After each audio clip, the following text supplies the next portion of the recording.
பழைய ஏற்பாட்டு நாட்களில் பரிசுத்த ஆவியானவர் வருவார், பலத்த காரியங்களை செய்வார், போயிடுவார்.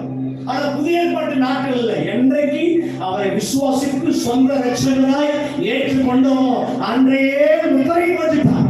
நம்ம கூடவே இருக்கிறார். நம்ம நடந்தாலும் படுத்தாலும் எழுந்தாலும் எங்க போனாலும் நம்ம கூடவே இருக்கிறார். அல்லேலூயா சொல்லுங்க. அவர் நம்மை பாதுகாக்கிறவர். ஆபத்துல நம்ம சிக்க விட்டு வேடிக்கை பார்க்கிறவர் அல்ல.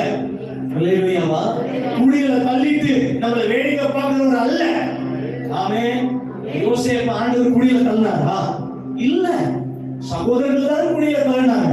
அந்த குழியில இருந்து தூக்கி எடுத்து அவன் பாபிலோன்ல கொண்டு போய் அவன் ராஜா வீட்டுல வச்சு அங்க அவனை கர்த்தர் உயர்த்தினார். யோசேப்புடைய வாழ்க்கையை பாருங்க, எங்க போனா அவன் ராஜா. காரணம் கர்த்தரை மையப்படுத்தினான், கர்த்தர் சார்ந்திருந்தான்.